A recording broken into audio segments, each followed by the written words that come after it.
इसके अलावा जो ये प्रिंट का ऑप्शन है, ये कॉज लिस्ट प्रिंट करने के लिए है, यानी आप किसी मनचाही डेट की भी कॉज लिस्ट प्रिंट कर सकते हैं। इसी दिन की आज की करेंगे तो जो डेट सेलेक्ट होगी उसी डेट के हिसाब से, जैसे 22 सेलेक्ट है, आप इसको 22 को, आप करंट डेट है तो आपने सबमिट कर दिया। यहाँ एक चेक बॉक्स है, do you want to add undated, अगर आप चाहते हैं कि अनडेटेड भी प्रिंट हो जाए तो आप क्लिक करेंगे, वरना नहीं करेंगे। जैसे ही आप सबमिट करेंगे तो एक पीडीएफ जनरेट हो जाती है। पहली बार में ये आपसे पूछती है कि हम किस फोल्डर को यूज करें। परमिशन देने के बाद फाइल सेव सक्सेसफुली, और आप आकर जहां फाइल देखेंगे तो आपको ये पीडीएफ जो है इस तरीके से मिल जाएगी। ये आप देख रहे हैं नंबर ऑफ केसेस, और यहाँ नाम लिखा आ जाएगा कॉज लिस्ट। ठीक ऐसे ही इसमें ऐड की है। अगर हमें किसी को डायरेक्ट कॉल या व्हाट्सएप करना है, तो जैसे मैं आपको लास्ट वाला केस खोलकर दिखाऊं, स्टेट वर्सेस तनवीर, जब आप केस ऐड करते समय क्लाइंट ऐड करेंगे तो इस तरीके से आपको यहाँ क्लाइंट शो करेंगे। जैसे ये इरफान, तो इससे ये आसानी भी है, डायरेक्ट कॉल भी कर सकते हैं।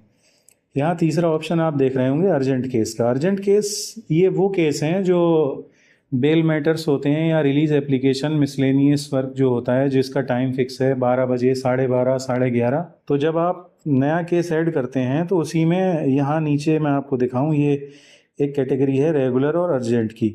तो जो भी केस है वो by default regular he add होगा। जब आप कोई बेल या कोई ऐसा केस ऐड कर रहे हैं जिसमें रोज पेश होने का या उसका एक टाइम फिक्स है, तो यहाँ पर जैसे ही आप अर्जेंट करेंगे तो वो टाइम पूछेगा। तो उस टाइम से पहले लगभग 10 मिनट या 5 मिनट पहले एक नोटिफिकेशन और आएगा और एक अलर्ट आएगा कि आपकी हियरिंग आने वाली है। जैसे आप किसी केस को खोलेंगे तो उस केस को आप यहाँ से प्रिंट भी कर सकते हैं। ऊपर जो आप ऑप्शन देख रहे हैं केस हिस्ट्री, उसके बराबर में उसकी रिपोर्ट प्रिंट करने का, उस केस को डिलीट करने का, और तीसरा जो ऑप्शन आप देख रहे हैं ये वाला, ये उसे डीएक्टिवेट करने के लिए है कि अगर आप नहीं चाहते उस केस पर कोई काम करना या उसे डीएक्टिव करना चाहते हैं तो वो डीएक्टिव हो जाएगा।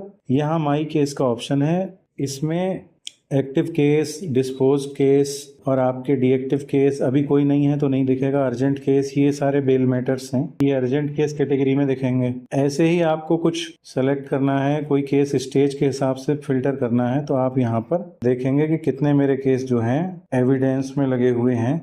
तो यहाँ पर आप देखिए लिस्ट अपने आप अपडेट हो जाएगी। ये सारे केस जो हैं ये एविडेंस में लगे हुए हैं। तो ये आपको यहाँ पर केस सर्च करने का भी ऑप्शन दिया हुआ है। यहाँ से भी आप प्रिंट कर सकते हैं। प्रिंट करने का ऑप्शन हर जगह दिया हुआ है, जो भी आपकी केस की लिस्ट है, आपकी क्लाइंट वाइज है, हर जगह ऑप्शन मौजूद है। तो यही सारे बेहतरीन ऑप्शन हैं जो सिविल कोर्ट में प्रैक्टिस करने वाले वकीलों के ज़रूरत के हिसाब से बनवाए गए हैं। जो जो उन्होंने सुझाव दिए, जैसे जैसे उन्होंने बताया कि हमें केस आसानी से हम ऐड कर सकें, अपनी टीम के ज़रिए हम काम करा सकें, कम से कम डिटेल देकर हम केस को ऐड कर सकें और केस को फिल्टर करने में आसानी रहे, तो ये सारे ऑप्शन के साथ एडवोनोट ऐप जो है ये बनवाई गई है और काफ़ी लोग इसे यूज़ कर रहे हैं। बेहतर रिस्पॉन्स है और आसानी से आप अपने काम को सरल और सुगम बना सकते हैं।